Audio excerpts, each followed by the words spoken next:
Hello and welcome to another episode of Beyond the Device, where we explore the life-defining moments that shape careers within the medical device industry. I should say diagnostics industry today, though. We are particularly interested in understanding how personal experiences, challenges, or pivotal moments influence professional journeys. As we progress through the conversation, we will land on the question, what is the one defining moment or experience in your life that changed everything and set you on the path you're on today? Today's guest spent decades at the forefront of diagnostics and healthcare regulation. With a PhD in biochemistry from Cardiff University, his career spans senior quality and regulatory leadership roles at organisations including Siemens, Novartis Vaccines, Axis Shield, Alere, and Abbott Rapid Diagnostics. Alongside industry roles, he helped shape the sector more broadly. He chaired BIVDA, contributed to ISO standards, advised NICE, and helped establish diagnostics training through TOPRA. This conversation feels like a full circle moment. So Nathan and I attended our first BIVDA regulatory working party in 2014, and it was immediately clear that today's guest was the man to know in the IVD industry. He officially retired in 2023, but as we'll discuss, that hasn't slowed him down one bit. So without further ado, I'm pleased to welcome Simon Richards to the podcast. Welcome, Simon. Oh, Welcome. Thank you. Yeah, I can remember the meeting that we went to, the first BIVDA one, and we were a fish out of water. Let's just say that. Well, I will say, I invited you specifically because I actually thought we needed that range of people at BIVDA. It was important to get every element, and that included search, because that side of things is important to keep the industry fresh and keep people moving. It's one of the things I've always gone with is I'll perhaps talk about later is 5 years. I do 5 years and then move on. Yeah. And it's worked well for me. I'm not sure it would work well today, but it's one of those things that, yeah, it's really good to, I think, have everybody in talking to each other, aware of each other. So it was good to have you guys along. Okay. Well, to kind of start the conversation then, let's rewind all the way back to the start. You know, what was your early years like and what shaped you growing up? Sure, yeah. I will say my early years was a very long time ago. However, I grew up in a family where my father worked on the production line of Land Rover in Solihull in the West Midlands.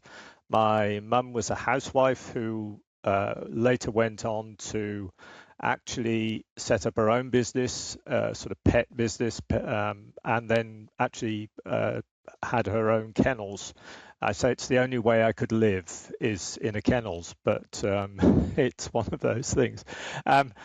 So I had a somewhat unusual upbringing, I suppose, in that sense. It was non-scientific, but I always loved science. I was a big science geek. And so for me, I originally started out in the only real science place I knew, which was thinking about medicine. And then went through university and actually thought, I'm not sure that medicine is for me, so what other sciences are there? And I had an opportunity, to go off to Cardiff, and it was I think it was actually the best thing I ever did. Lovely university, lovely city, really good. But for me, as I say, growing up, I was the almost archetypal science geek. I was reading sci-fi. I was watching science TV shows. I was doing all of those things. I just loved it. And for me, that's sort of, I think that science background, it's not absolutely necessary in regulatory affairs, but I've heard other people say as well, it really does help in giving you that sort of solid base on which to work when dealing with, talking to R&D people, when talking to marketing and sales people. It just helps. And where do you think that passion for science came from?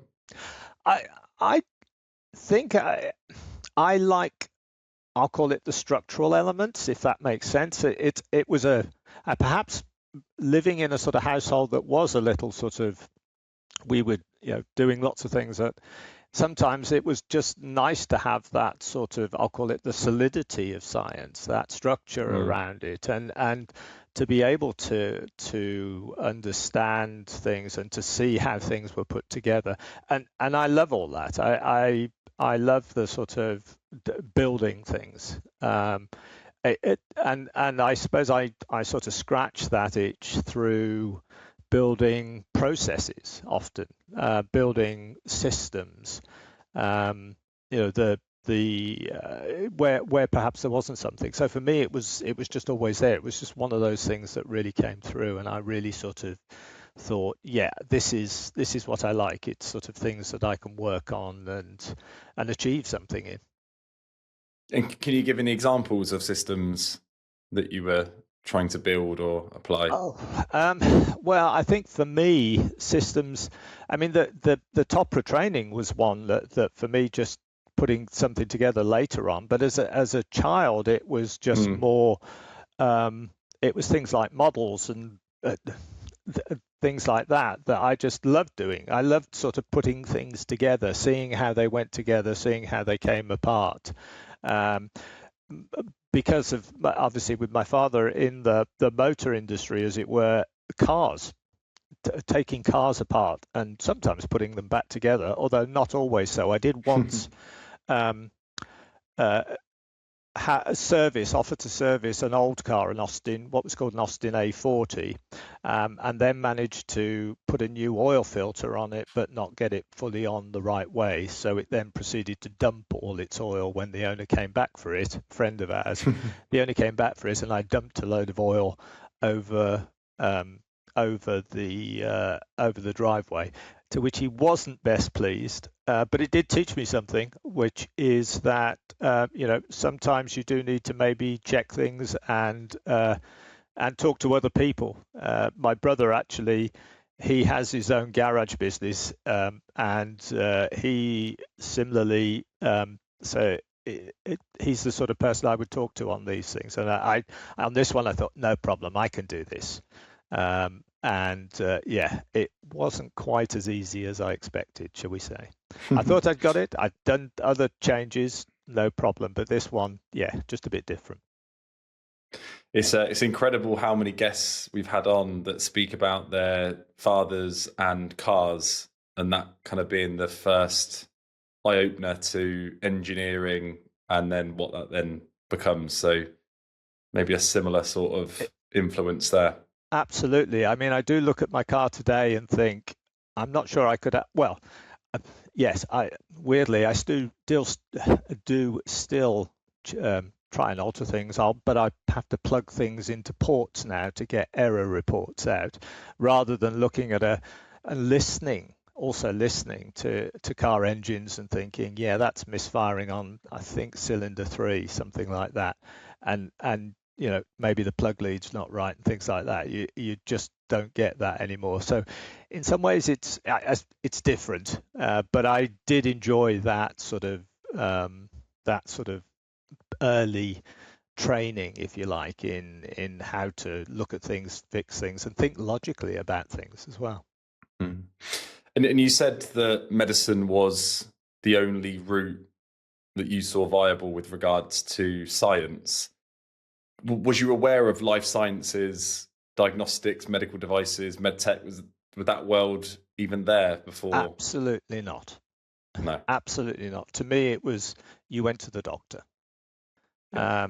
It was, yes, they may order tests, but I didn't actually really put together the fact that tests were those things that actually gave the doctors answers and were quite important because they needed to give answers.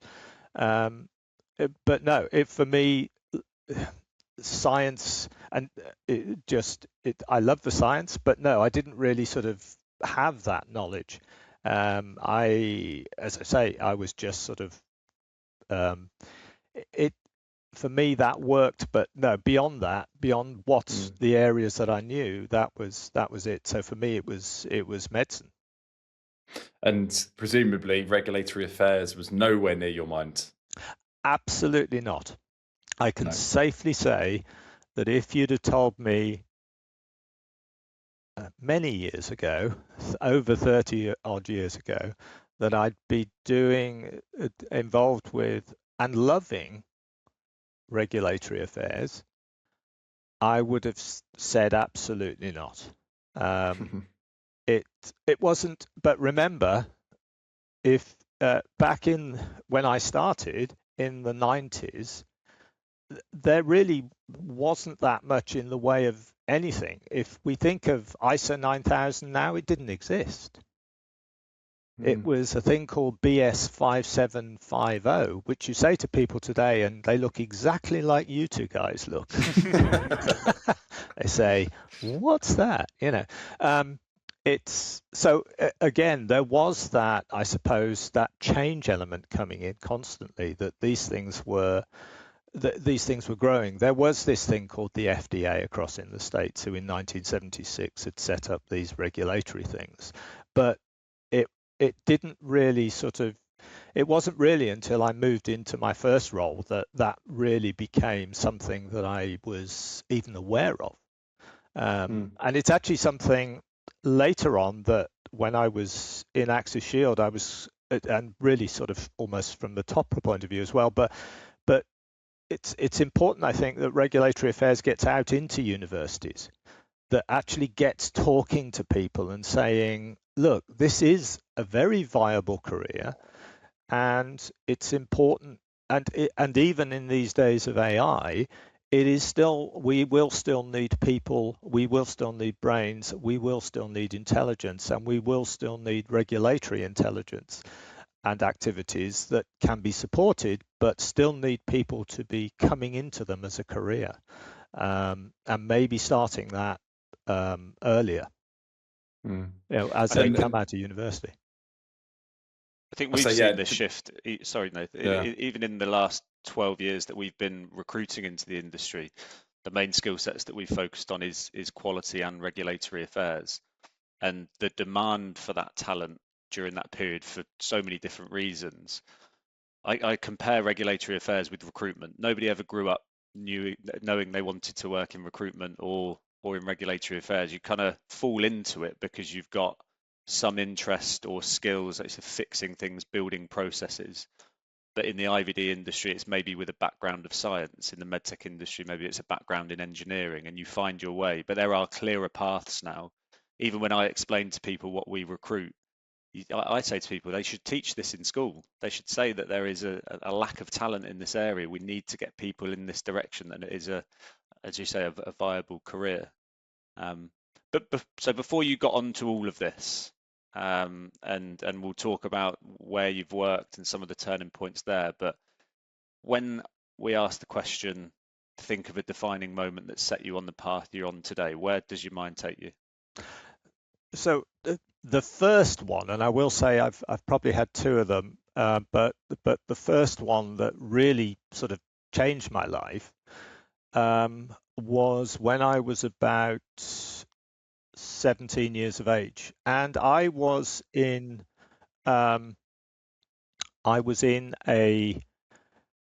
was quietly coasting along for all this love of science and everything else. I'd gone through my sort of secondary school, got the grades I needed, was doing okay, moved into sixth form, and as a teenager just lost my way a little bit, and I was just sort of coasting along, and that was until I decided to ride a motorbike into a lorry, which was not the best thing I've ever done. I was an October evening, just driving along the road, cars coming towards me, focused on them, and just didn't see the lorry parked, bang, straight into it. Luckily, my damage was limited to my left leg. I managed to smash my kneecap into about 15 pieces and break my femur and both across and down the bone. So I was taken to hospital, had to have my kneecap out. They also had discovered some damage to tendons. I was in traction, and stuck in hospital for about 3 months. At the same time, I was there was another chap who was in the hospital ward with me. He'd also been in an accident with a friend of mine, and that friend had died.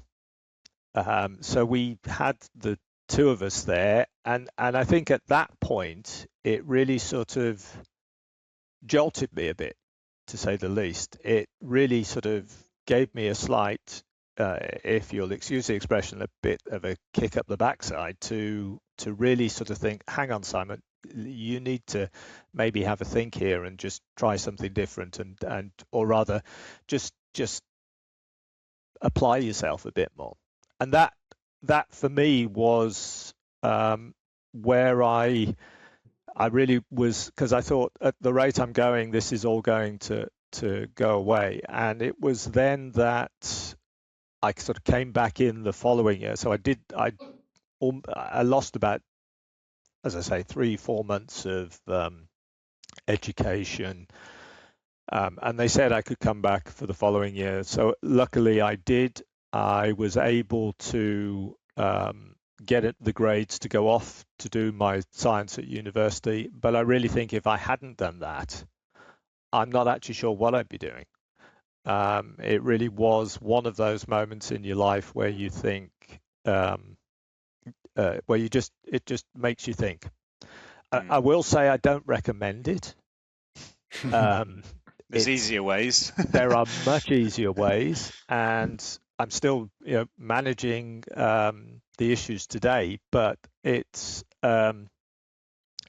did make me think, and it was one of those life-changing moments that, and that really sort of, I'd been sort of progressing, but for me that was a key one. It really sort of made me think, okay, you've got to start really thinking about what you're doing, put your mind to this, and get on with it.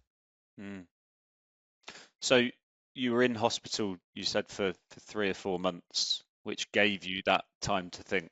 But what emotions were you actually feeling at that time? Well, I think you just, again, it's total change. You almost, I think you do feel slightly sort of as though you could walk through walls as a teenager, and then you discover you really can't. So it was a little bit of shock, and it was, that actually you do need to think about these, take care of yourself a bit more, and maybe just sort of, just focus a bit more at times. In some ways things had just become a bit too easy, and I needed to just have that jolt back. But it was from an emotional point of view, it was just also being stuck in a bed where you just can't move. You literally are reliant on people. The nursing staff were wonderful, and the medical staff were wonderful. Everything about the environment was, they really, considering they had young men in there who were at times could be slightly sort of down, obviously because of the accidents and everything else. They were still incredibly positive, kept you motivated, wanted to see you do well, and that actually was, it's something in many ways I've thought, you can do that. You just keep positive, just keep it going. And it was something I think I'd always done, but it was when I could see the effect with other people, I think emotionally that started to make me think, and it was a good positive. It sort of lifted your spirits a bit more. You actually thought, and then you do get positives. You do actually get out of bed. They do take the traction off, which they did for me with liquid I think it was a liquid lithium compound, which was the best high I think I've had coming. And then they pull this pin out of your knee, and they could do anything. They could take your leg off at that point. But it was very much, there were some successes. You do sort of build on those things. You do think, actually, yes, I can see this. I can see an end to this. Yes, I am going to get up. Yes, I am going to walk. Yes, I am going to. Well, I still can't run, but that's my excuse anyway. So yeah, I mean, you do get emotionally. There's a wide range of things you go through, but the thing I took from it more than anything else was that positivity. It was that you can achieve something. Yeah, I think whether it's physical or mental, when somebody goes through something, it almost proves to you how resilient you are, and then Yes. that then gives you the confidence to go after things and yeah, progress, get out of your comfort zone, because that's where growth is. And sometimes, unfortunately, it takes an accident or an incident, mental hardship, for those lessons to come through. One thing that's quite interesting, because when you were talking about just being stuck in a bed and being reliant on others, and when you were 17, what the world would have been like then with regards to technology, even to when Nathan and I were 17. I think about 17-year-olds now, and there is a 17-year-old in my family, and I look at how they live, and there's almost no time to think. Now, there's no time to stop or slow down, because if they're not on the Xbox, they're on their phone and they're constantly connected. You think when you were kids, you'd come home from school and you wouldn't see your mates until the next day at school. You are now constantly locked in and connected to these people through whatever device. Yes. And I just think people don't have that time to think now. So whether it's having to have an accident to slow down, or that time being forced upon you for other reasons, just that time that you had there was so important. Absolutely. Absolutely. And I think I would absolutely agree. I think sometimes you do just need to stop, just decouple a little, just step back and breathe, for want of a better word. But I mean, it just means that you can look at things slightly more dispassionately, and really try and sort of think about what you're going to do moving forward, and yes, we all need that, I believe anyway. It certainly helped me. As I say, I wouldn't recommend it, but it did help me. Mm. So you've mentioned that period showed you, or almost proved, being optimistic helps, and those small milestones, and you just said there, actually slowing down to think. But is there any other specific lessons from that event or that period in your life that you've still carried through to now? But I think the first one is that it's, it could be a lot worse. I lost friends. I lost a friend at that time. I lost other people at that time, and so you've got to, without being too morbid about it, but just think about that sort of thing, and be aware of it, and just sort of be able to push yourself forward a little more because of that. And for me anyway, that just, as I say, motivated me to. It was another part of the motivation. And during that time, you mentioned how good the staff were in the hospital. Outside of the staff, did you have a support system, network of people that kept you going during that time? Yeah, absolutely. And my family were wonderful, and sort of, I, in apart from when my mother came in and told me stop being so silly, which is always useful from your mother, I think. But it's one of those things that, my family was my support system. And then as I went back to into college, and the people there, my friends there, were that support system to be able um, to sort of spread the load a bit more, help talk to you on things as well. and sometimes just keep you involved in things, keep you aware of what's happening, what's going on. So yeah, it's all those sorts of things. Yeah. And a thing we like to talk about on the podcast is mental health and sort of tools and stuff you use to help with that. So thinking about that time, 3-4 months in a hospital, were there things that you were consciously doing? Or is it now you look back and think, actually, that thing was really helpful? I wouldn't say consciously doing. I think just I will say that positive attitude. It really does help. It does help to sort of move things along. It when you do feel down, if you just can have that positivity at times. I know there's this saying, "Fake it till you make it," but sometimes it really is that. You've just got to push yourself a bit more to try and actually to be positive and appear positive to others around you. I've also found that in my work career. There've been many times where I'm quite honestly not sure, but if you just I'm not sure we'll succeed. But one of the things I do know is if I go in there with I'm not going to succeed, I'll guarantee that will happen. Absolutely guarantee it. Yeah. On this point then, so it would be remiss of us to not talk about the entire career that you've had and focus on this event before, because that kind of set you on that path. But professionally, I know you mentioned in the prep call there was some turning points or events that tested your resilience and your values, and I think it'd be really interesting to talk about them now. Yeah, sure. So I moved. So after all of my younger life, PhD, I had to get a proper job, as they say. Moved into the diagnostics industry, worked in Amersham.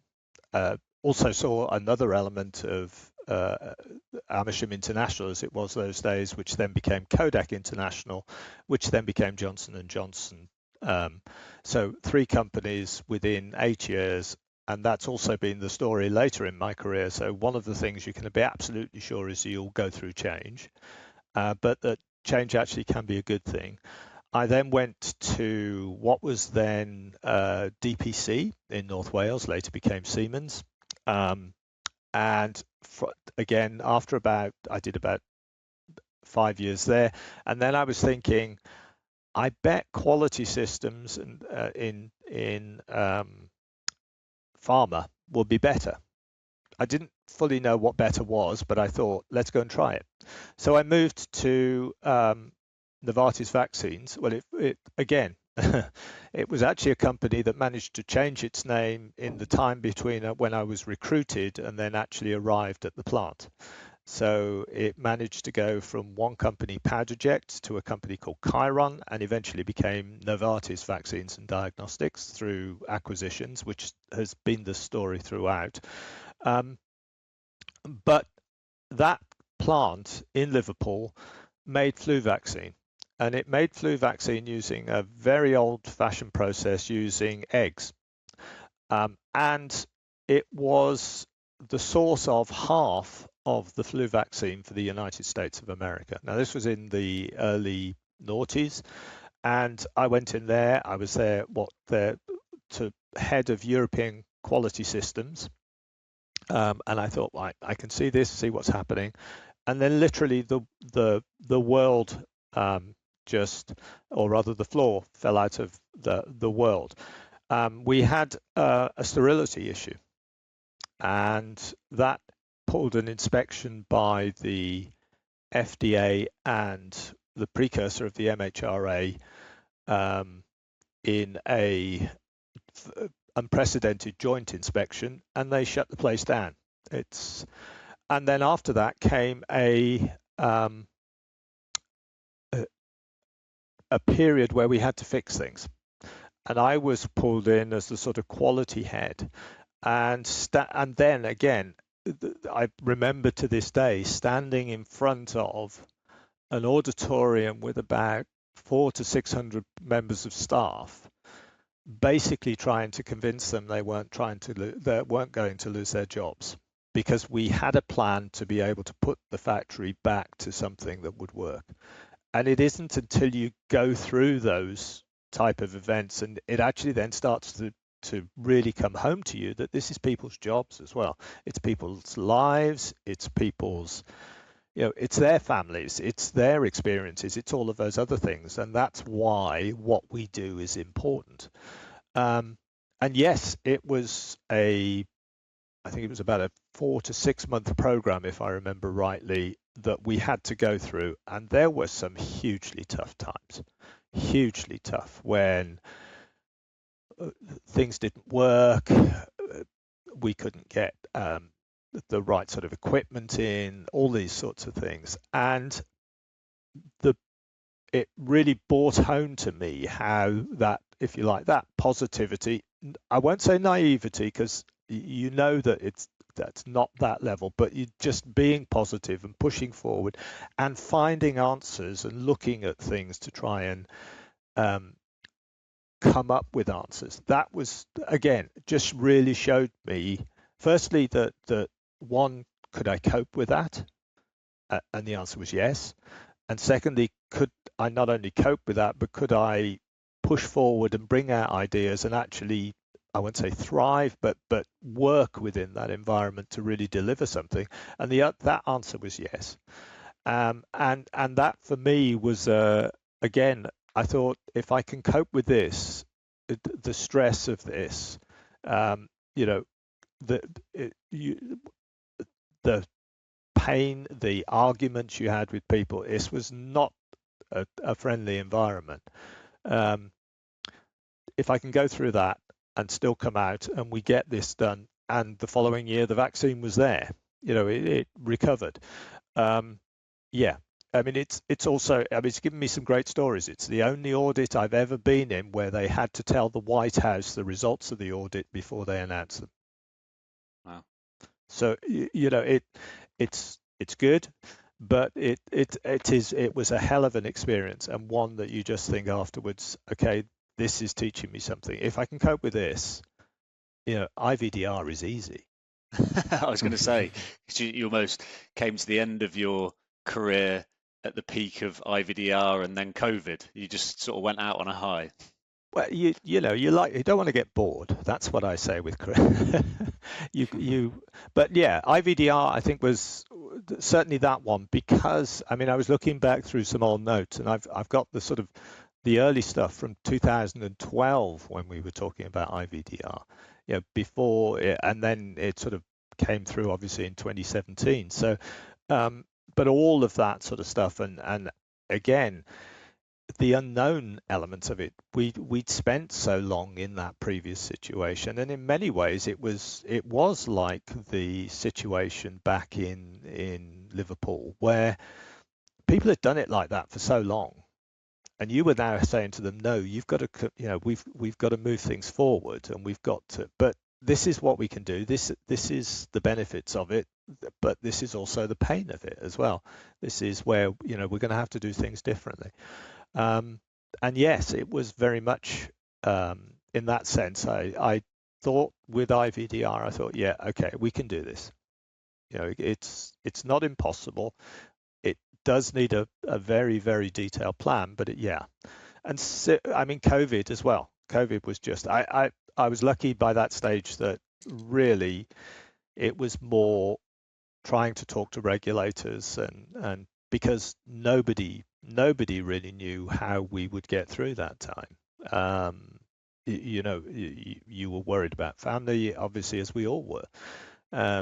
So, and then you're trying to bring these tests through and show them as quickly as possible. So yeah, it was, but it also struck me that you talk to regulators, you talk to they're all people. They want to do a good job. They want to get involved. They in most cases they do want to help. You've just got to be able to present the information that allows them to do that. So what advice would you give to someone that's facing their own turning point or challenge? And this could be professional, could be personal, they could be young, they could be later in their career, but just general advice when they're in that moment. Firstly, it won't always be like that. You will get through this. But if you're going to get through it and take as much as you can from it, then you do need to think, see where you are, and sometimes be positive, or look more positively than you might think is ever possible. It's an emotional strain at times, but go for it. You've got to really go for it, and then you can. You don't need to be, as I say, you don't need to overdo it, but you do need to have that element of thinking, I can do this, I can get through this, I can drive myself forward, even when sometimes it is very hard. And then celebrate small wins. I mean, I do think, take those wins. Getting out of bed was going to the toilet was good for me. Sometimes it is those things that you've just got to latch onto and be grateful for, and celebrate. It's maybe small steps, but they're your steps. And yeah, just sort of thinking about the future, you're obviously at a different stage to some or other guests that we've had, but I think Duncan alluded to at the start that it hasn't been a hard stop for you. So what's on the cards for you personally, professionally? What's going on? Yeah, as I say to people, I tried work once, loved it, but I wouldn't want to do it again. And now but now even in retirement, I think you need a plan. You've got to be positive. I've joined a local Rotary group. I'm now their secretary and webmaster. I was previously building websites for I love sailing. I'm a big sailor, love sailing. I've been the formerly commodore of my local sailing club. And we set up a maintenance group. Again, just bringing, dare I say, old guys like me together. We can talk things through. We can do things at the club. We made a difference. And just being able to do that is it gives me something that I'm proud of. But it's also achieving something. You can physically see sheds go up, things be tidied, boats being prepared. And similarly with the Rotary, it's now I can see events going on, charities getting money, and you think, yeah, okay, it's a positivity. So I think the key for me is I stopped work, but I didn't necessarily stop life. you move on to do other things, and I had something of a plan on the sailing side. The Rotary was actually something I hadn't thought about, but I thought I had the sort of view of, yeah, well, I'll have some extra time. Maybe I could do some volunteering. But for me, the Rotary gave me that. So it was great. It's given me, and as I say, Rotary. I'm introducing them to the joys of apps. And if you think IVDR is difficult, you try taking an app to an 80-year-old. That's a challenge, I tell you. So it's things like it's just trying to have these things to be able to fix on, some of which, as I say, sailing I was doing before, but others I haven't, and it's just something different. And then thinking about IVDs as an industry, is that something that you will always continue to keep an eye on, or is it or what excites you most about the industry, or is it you're switched off from it now? No, absolutely. I hate to say this, but I am going to be the person who really needs the IVDs moving forward. But so definitely not. I do keep an eye out. The thing that strikes me at the moment is the rise of AI and AI systems. both in terms of regulation of those systems, which obviously is a big area of challenge, but also the impact of AI on the regulatory affairs and regulatory people themselves. I'm going to keep my positive hat on here and say I love AI. I think it's got a lot of potential. Some things will change, but I do believe it's got a lot of potential.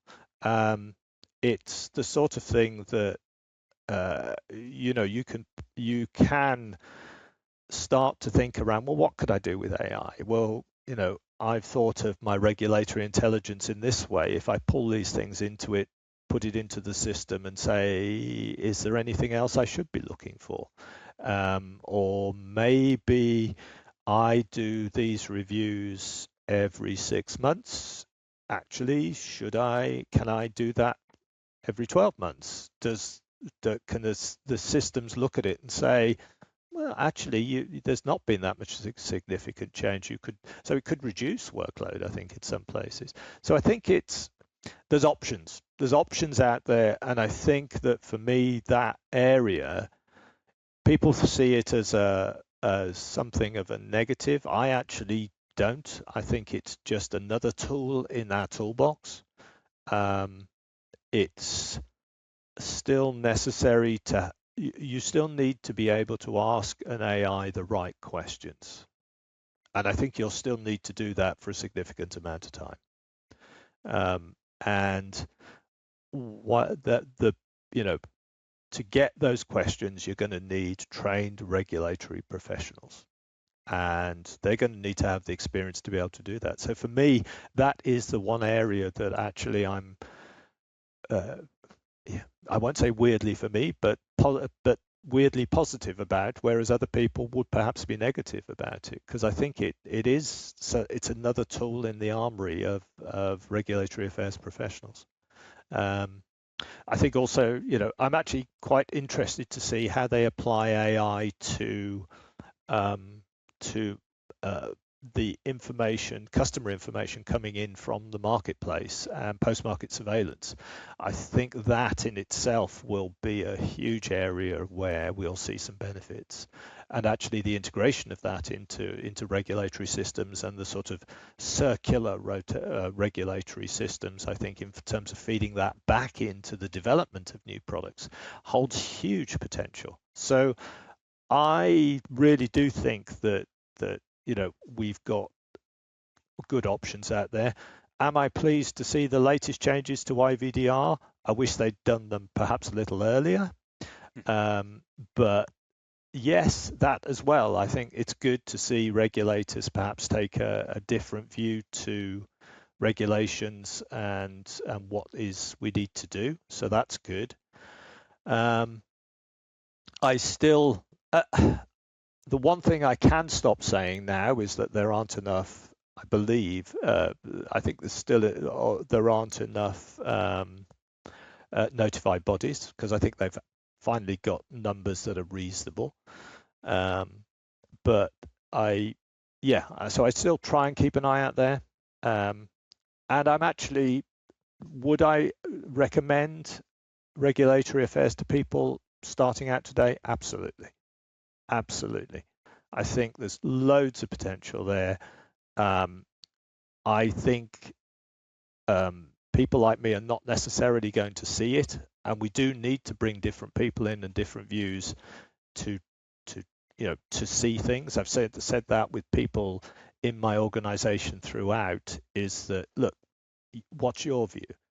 How can you do it? What would you do? Because there's very few people I've ever employed who haven't impressed me in some way, shape, or form at one point.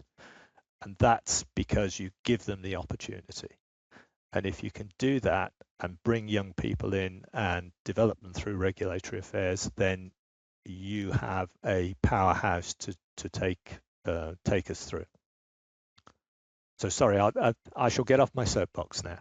That's a brilliant way to end the podcast. I was just thinking there, people at the start of their career, people that had worked with you, for you, interacted with you at BIVDA, I'm sure a lot of people will be very happy to hear your opinions on what's going on at the moment. As someone that had a voice of authority in the industry for so long, it will give people confidence. And again, it goes back to that first period and experience in your life. Just look at it with optimism and opportunity rather than be fearful of it. So a very good way to end the podcast. So thank you. And I just ask all of our guests to like and subscribe, share this episode with someone that you think would enjoy it.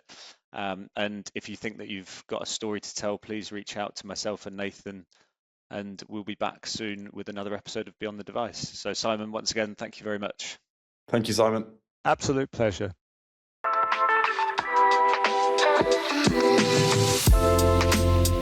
Thank you.